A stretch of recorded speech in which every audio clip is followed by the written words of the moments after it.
Hello. Hi, everyone. Good afternoon. My name is Bayo Kusanya. I'm the founder of MPC Labs. I'm joined today here by my good friend Vernon, who's the founder of Equity Platforms. Yeah, and I wanted to start with a quick intro. I'll let Vernon go first. He's the guest of honor. Well, DC, what's going on? Good afternoon. Let's get some energy. Let's get some energy.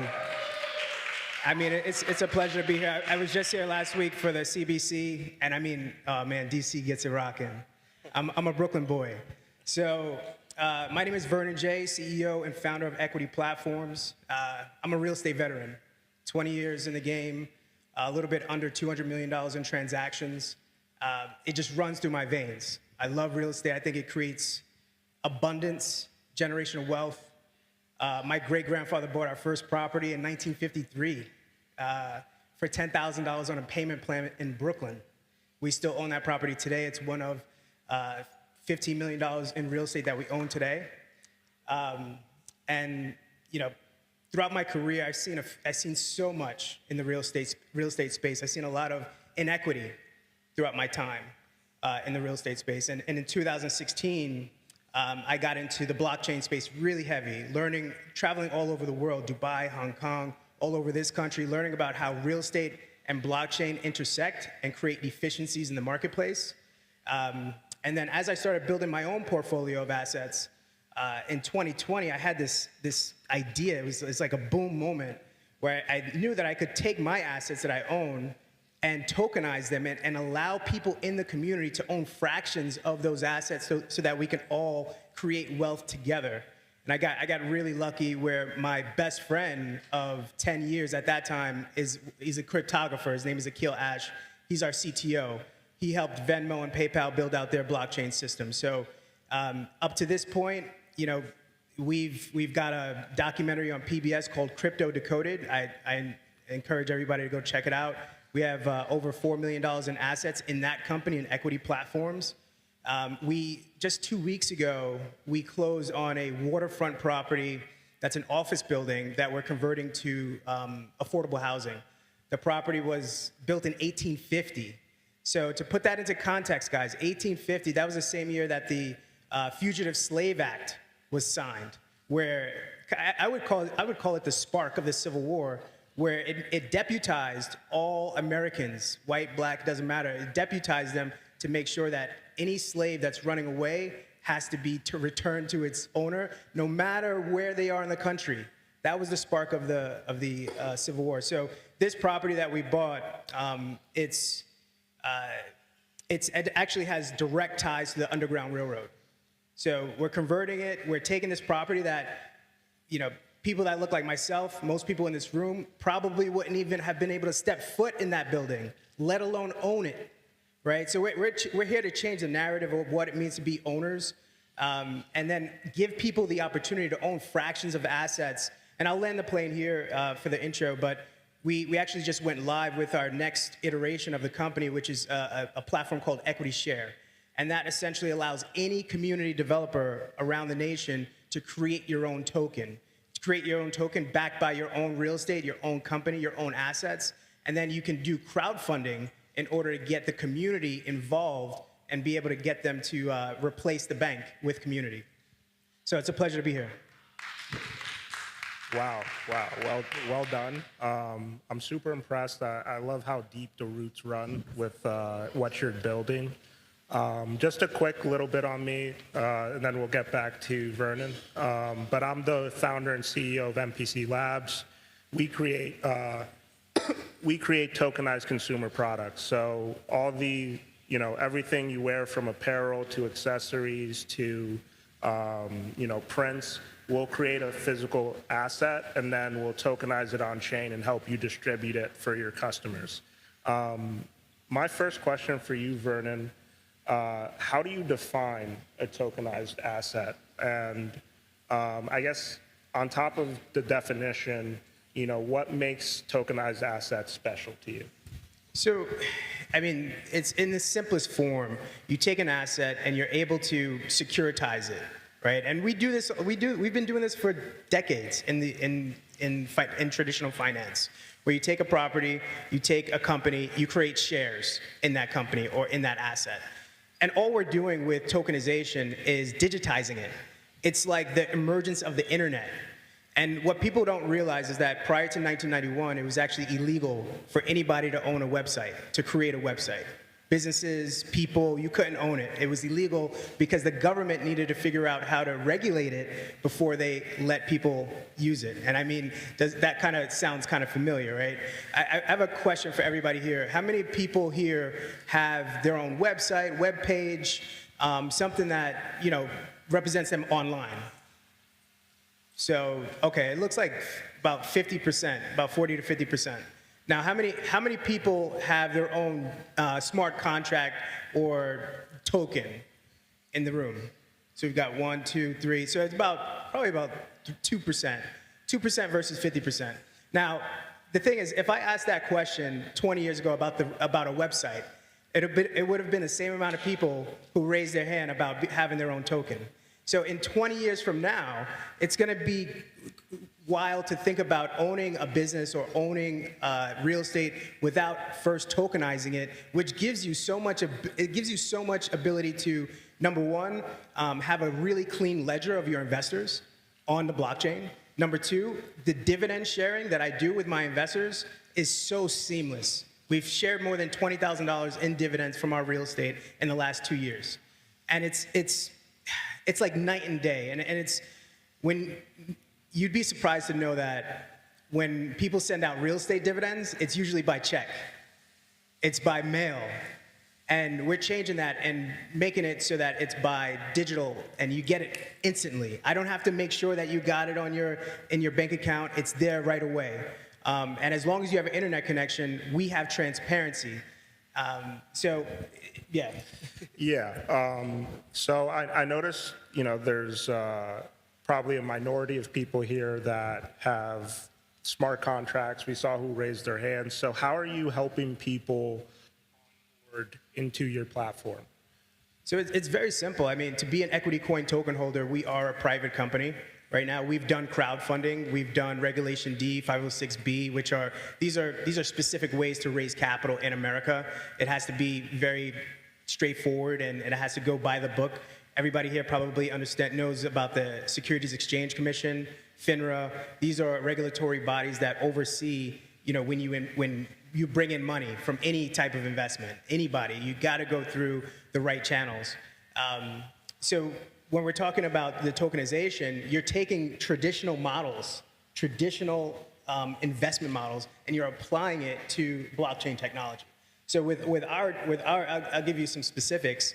Our smart contract that we've created, we've got AML baked into it, KYC, which is anti-money laundering, know your customer. These are all requirements when you're bringing on investors. And if you can bake that into your token, then you don't have to worry about the other person doing something good or being up and up. The blockchain is what keeps us trustworthy, right? Yeah.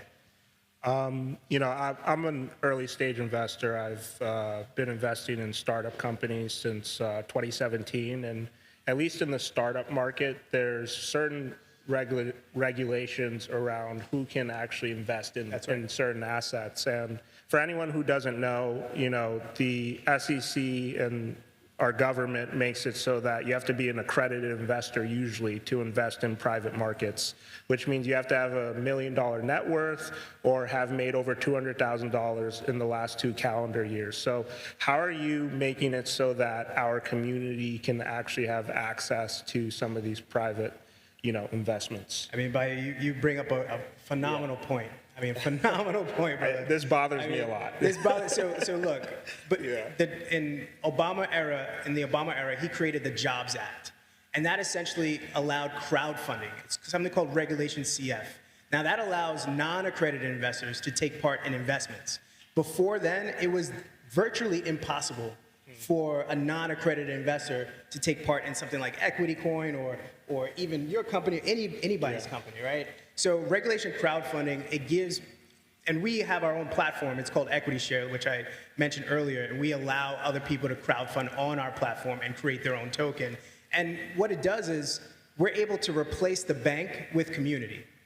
That's how we see it, right? And it gives everyday people the ability to invest, create dividends, and create generational wealth.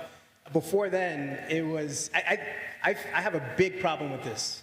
I have a huge problem with it because it's not fair. Yeah. It's not fair that only a certain segment of the population, which is only 7% of people in America, are accredited. So you mean to tell me 93% of people are not allowed to take part in investments? That ain't right. Yeah, it's so astonishing that you could work at a tech company right now and you can't invest in the company that you're working for. So you're smart enough to work for them, but you're not smart enough to invest in their company. It's wild. So with equity platforms, how many people, is there like a limit to the amount of people that can invest in one real estate asset? So there's no limit. You have no limit. Okay. Right now we've got 115 token holders. And like I said, we've got a little bit over $4 million in assets under management. And our goal to get to that $1 billion mark is Equity Share, which we just went live on just a few days ago. And that just takes what we do, and we've created 115 token holders. We've created $4 million in assets, but now we can do that for other people. Right? So why limit ourselves to the assets that we can acquire when we can use our system and our technology to provide the same opportunity for other community developers to raise capital? So this way, it exponentially grows our footprint of ownership. Because when I raise capital for another project, we charge $5,000 upfront as a fee for somebody to raise capital on the platform, but we also charge 5% on the back end. So if somebody raises $1 million, that's $50,000 fee for us. But if we really like the project, we'll say, you know what, we'll forfeit that 5% fee and we'll take 5% of ownership in that deal, right? So it gives us a way to maintain ownership in deals we like without having to have the hard hats. Actually, tomorrow, we start breaking ground on the waterfront property that I was talking about earlier. So. Beautiful. I'd rather not have the hard hat. So, which markets are you currently operating in? Which markets are you interested in getting involved in? And how do you choose your next market? So it's really a Venn diagram that we do. We look at, adoption of blockchain technology state by state, and then we Venn diagram that with affordable housing. Because all of our units, we do Section 8, we do VASH with veterans. We even house some families coming from shelters in Brooklyn, New York, using the City FEPS program. So right now we're in Brooklyn, we're in Harrisburg, Pennsylvania. We are moving next to North Miami and then South Los Angeles. I live in the West Coast, so I moved there specifically not only to raise capital for my Series A that's coming up, but also, I think California, San Francisco, these are pain points in America. And if you go to our downtown corridors, I travel a lot, no matter if you're in Seattle, Miami, New York, DC, I don't care where you are, our downtown corridors are hurting. They're hurting bad. And they're hurting because there's vacant office buildings everywhere. These office buildings have lost their value. And the only way to change that game is to transform them into their highest and best use, which is affordable housing. Right, and that's what we're doing. We're taking these buildings, converting them to affordable housing, creating value for ourselves and our investors, but not only that, housing people who absolutely need it. And it just makes sense. Everybody wins. And these properties, right, these are multi-unit, multifamily? They're only multifamily. Okay. And again, I encourage everybody to, if you want to get into community development, find these office buildings that are vacant. These owners that own these buildings, they don't know what to do with them because they can't sell them because no bank is lending on them. If a bank is not going to give financing to a specific asset class, which they have completely written off, office buildings. If you got a vacant office building, you are SOL, right? There's nothing you could do. So you have to sell to somebody like myself, who I have to go through the zoning board in order for the bank to even give me a penny. And what I mean by that, with this last property, before we acquired it, we had to go through the zoning commission in order to get an approval for the conversion of office to residential, right? So, Awesome, awesome. Thinking about the regulatory market that we're in, like, how do you view the regulatory environment? Is it like, are southern states better than with this, northern states better with this, and how does, I guess, this upcoming election affect how you think this is going to evolve? I mean, I've seen the ebb and flows in the marketplace. I've been in the game since 2016, and I've seen, I've had $11,000 balloon to $300,000. And I mean, things like that have happened, right? But the thing is, blockchain technology is a revolutionary technology that's disguised as a casino. We are so fixated on the price of Bitcoin, the price of Ethereum, that we're totally missing out on the real underlying use cases that we can be able to tap into, right? So being in the game since 2016, I feel the ebb and flows. I've had my finger on the pulse of the market every day since 2016. Nice. And I knew, even back in 2019 after that crash, I knew that real world assets, that's the game. That's the game, because everybody here needs a place to live. Everybody here. And not only that, we should all be investors. Even if it's $100, $500, $1,000, if we can gain income, we can start learning what it means to be investors. And it completely changed the game. So I'll take Brooklyn in East New York, for example. It's like the last vestige of affordable housing in New York, in Brooklyn, New York, right? So if somebody, people throw garbage on the floor mainly because they feel like they don't have any ownership in their community.